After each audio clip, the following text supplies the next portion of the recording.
Welcome to Spectrum News at 12. I am Emedion James, coming to you live from Uyo. Let's take a look at today's headlines. President Tinubu tasks NDDC to deliver impactful projects that touch lives. Akwa Ibom State Government inaugurates committee to curb illegal mining along Akwa Ibom coastline. Plus, Kremlin plays down Zelensky's talks as Trump warns Putin may not make a deal. We'll bring you details of these stories and more in just a moment.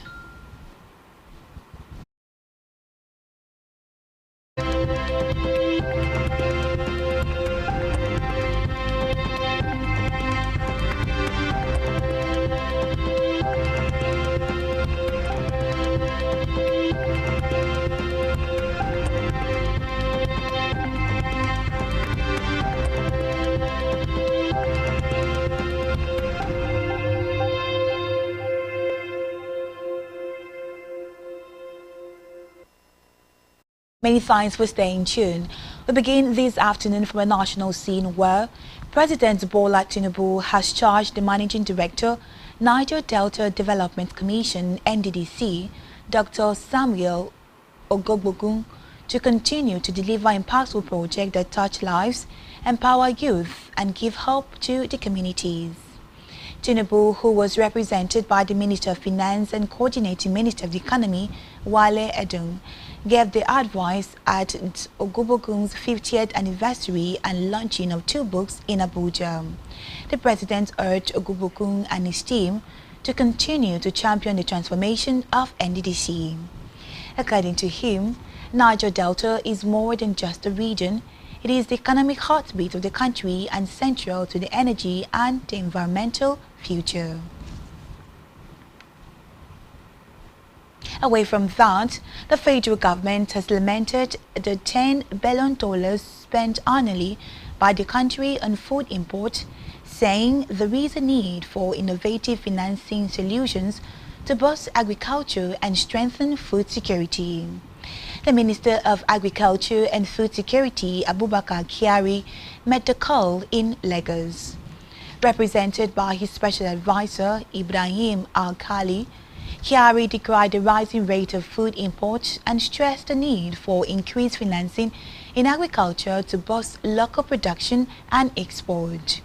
She said Nigeria spends over $10 billion annually importing foods such as wheat, rice, sugar, fish, and even tomato paste. He also added that agriculture contributes 35% to the nation's gross domestic product (GDP) and employs 35% of Nigeria's workforce. On electoral matters, the Independent National Electoral Commission (INEC) has fixed Thursday, August 21, for the supplementary election in Karu Namoda South constituency of Zamfara State. The announcement was made by the State Resident Electoral Commissioner, Dr. Mahmouda Isa, during an ongoing stakeholders meeting in Gusau ahead of the exercise. Dr. Isa assured political parties and voters that the Commission has put adequate measures in place to ensure a smooth and hitch-free process. The supplementary election follows the earlier declaration of the Karu Namoda South constituency by-election as inconclusive by the returning officer, Professor Lawal Saudu of the Federal University, Gusau. The returning officer explained that the margin between the leading party and the runner-up was less than the total number of permanent voters' cards collected in the polling unit where elections were cancelled. He therefore called on necessities to be met during the supplementary poll. INEC therefore called on all stakeholders, security agencies and political parties to cooperate with the Commission to ensure the success of the August 21st election.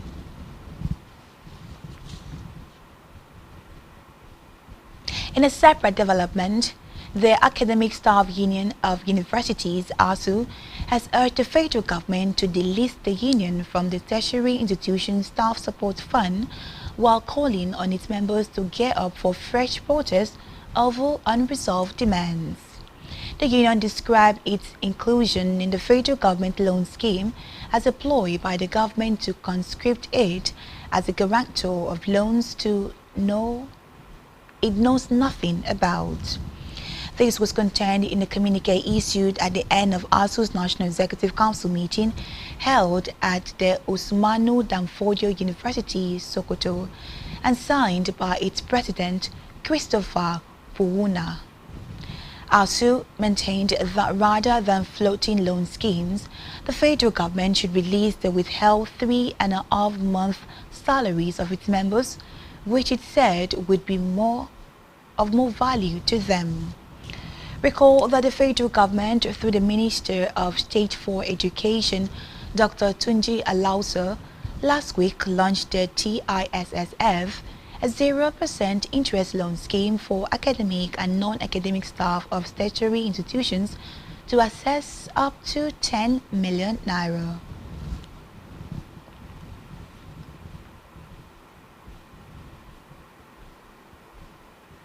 Back here, Akwa Ibom State Governor Pastor Moino has commended the Nigerian Army for their unwavering commitment to maintaining peace and security in the state.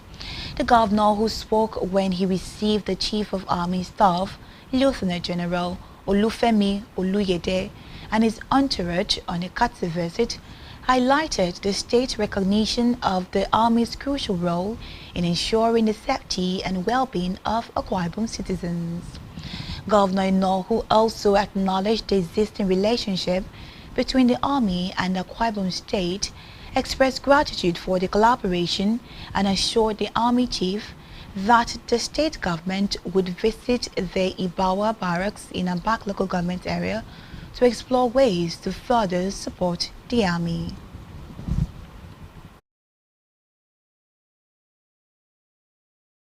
Appreciate the Nigerian Army for the work they do, but most particularly for the collaboration that exists between the Nigerian Army in Akwa Ibom under the leadership of the Commander 2 Brigade. We just want to thank you for the civil military relationship that has been built amongst our people.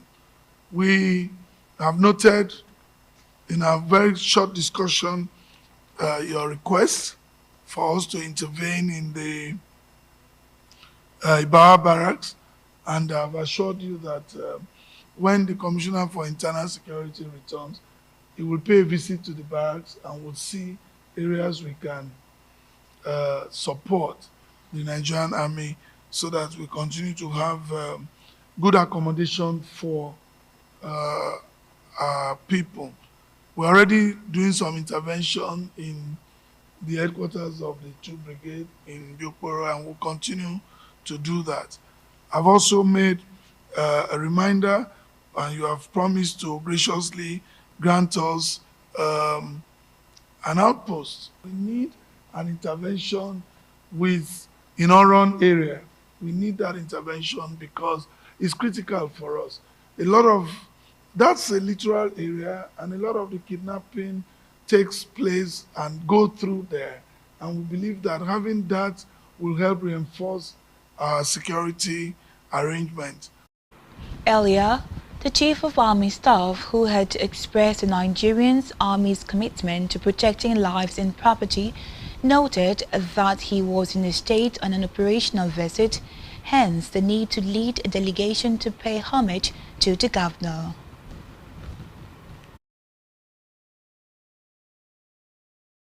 Simply here this morning to pay homage to your person and to the good people of Akwa Ibom State. Well, I've been part of this state, in the past because I was the General Officer commanding 6th Division, so I know the state very well, and I know His Excellency in person. So, coming to Akwa Ibom State this morning is just to pay homage to him and thank him for his support generally. And I'm always very quick to tell all Nigerians that Nigerian Army belongs to all Nigerians. And that goes with security generally. It's everybody's business. So, having known His Excellency, I'm not surprised with the kind of support he's giving to the Army, and I'm sure he's still going to give us more. Akwa Ibom State is one of the most peaceful states in Nigeria. Well, that's to tell you that all security agencies are getting the right support from the government. Because once the agencies are supported in the right manner, you expect some level of peace in such a place. So, Your Excellency, I thank you for your support, and I thank the generality of the Akwa Ibomites for being very homely, very good people to our people. And I hope going forward, we'll have more of that. Government House correspondent Jane Uwa reports that while acknowledging the state's peaceful atmosphere and the governor's unwavering support to the Army boss commended the governor for his contributions to maintaining peace and security in the state, describing Akwa Ibom as one of the most peaceful states in Nigeria. In the meantime, in a bid to combat the rising menace of illegal mining in the state, particularly along the state coastlines, Akwa Ibom State Governor Pastor Moino has inaugurated a strategic and operational committee with a strong mandate to tackle the rise of illegal mining issues in the state. Speaking during the inauguration of the committee at the State ESCO Chambers, Government House Uyo, the governor stressed that the committee's tasks include profiling miners in the state, monitoring their activities and ensuring compliance with the law. Governor also directed the local government chairman to take charge of their areas and report any illegal mining activities to the state government as they work collaboratively to identify and prosecute offenders immediately. The state chief executive also directed the renovation of lands illegally bought without the government's knowledge in order to bring an end to the hazardous activities of illegal miners in the state and restore peace and security to the affected areas. Government House correspondent Jen Owa reports that the committee members include the Commissioner, Ministry of Environment, Commissioner, Ministry of Finance, Commissioner, Ministry of Internal Security, Commissioner, Ministry of Justice and Attorney General, Commissioner, Ministry of Transport, the State Director Security Service, State Commissioner of Police, Honorary Special Advisor to the Governor on Security, Chairman of ALGON and the Chairman of 15 local government areas representing the coastal areas in the state, amongst others. Let's move now to Africa, where former Malian civilian Prime Minister Choko Manga has been charged with embezzlement of public funds. His lawyer, Cheikh Konare, announced this yesterday. Manga was remanded in custody following a hearing before the country's Supreme Court. Reports say no date has been set for his trial. Manga served as Mali's civilian head of government from June 2021, but was dismissed in November 2024 after he publicly criticized the junta in power.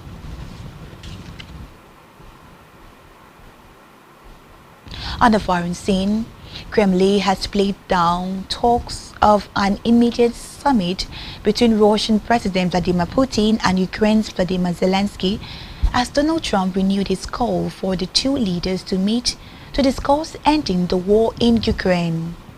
The push for a bilateral meeting comes after the U.S. President met Putin in Alaska last week and also welcomed 7 European leaders and Zelensky to the White House on Monday.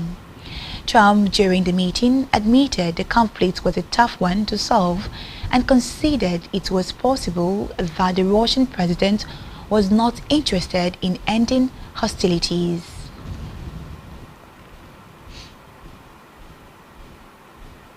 Still on the foreign scene, Israel's Prime Minister Benjamin Netanyahu has accused his Australian counterpart of having betrayed Israel and abandoned Australia's Jewish community. This is said after days of growing strain between the two countries. Netanyahu said that history will remember Antonio. Recall that Australia barred a far-right member of Netanyahu's ruling coalition from entering the country on Monday, and Israel, in return, revoked the visas of Australian representatives to the Palestinian authorities. Meanwhile, Australian Immigration Minister Tony Burke said Netanyahu was lashing out in response to Canberra's recently announcing it would join the UK, France and Canada in recognizing a Palestinian state.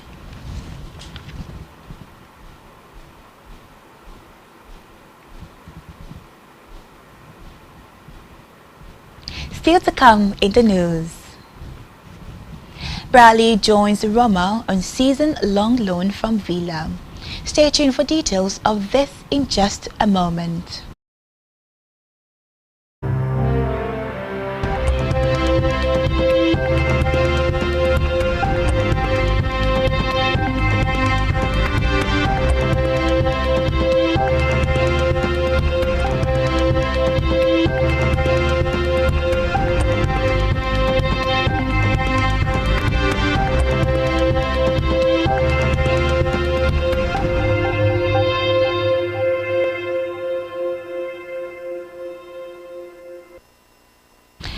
If you're just joining us, this is Spectrum News at 12. On a business news, the Minister of Finance and Coordinating Minister of the Economy, Wale Edun, and the Governor of the Central Bank of Nigeria, Dr. Olayemi Cardoso, have pledged to strengthen coordination between fiscal and monetary authorities to consolidate Nigeria's economic stability.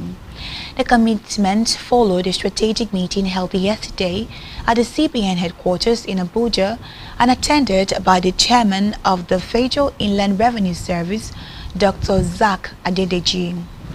According to a statement issued by the Director of Information and Public Relations at the Ministry of Finance, Mohammed Mangwa, the high-level talks focus on sustaining macroeconomic stability, boosting investor confidence, and unlocking private sector growth. Edun reaffirmed that aligning fiscal and monetary policies was central to President Bola Tinubu's reform program. The statement added that the meeting was designed to send a strong signal of the government's determination to work towards a more stable and prosperous economic future for all Nigerians.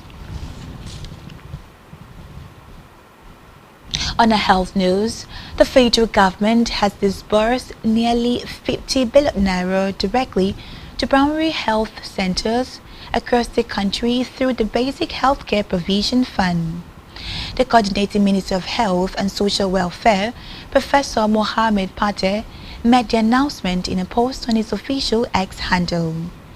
Pate added that the administration of President Bola Tinubu has also released over 20 billion naira for the rehabilitation and upgrade of 4,362 primary health centers across the 19 northern states and the Federal Capital Territory.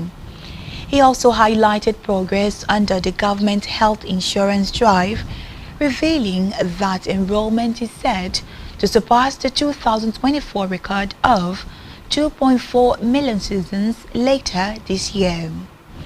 According to the minister, more than 37 million visits to primary health centers were recorded nationwide in the first quarter of 2025, reflecting what he described as a data-driven re-engineering of the country's healthcare delivery system. Still in health, the federal government has concluded plans to unveil the Renew Her initiative as part of efforts to prioritize women's health and strengthen their role in national development. The initiative is designed to close long-standing gaps in healthcare delivery for women while tackling economic inequities that limit their progress. Speaking on the initiative, the Senior Special Assistant to the President on Women's Health, Dr. Adena Stegnaka, explained that the dual approach was aimed at reducing inequalities and ensuring women are better equipped to contribute to sustainable national growth.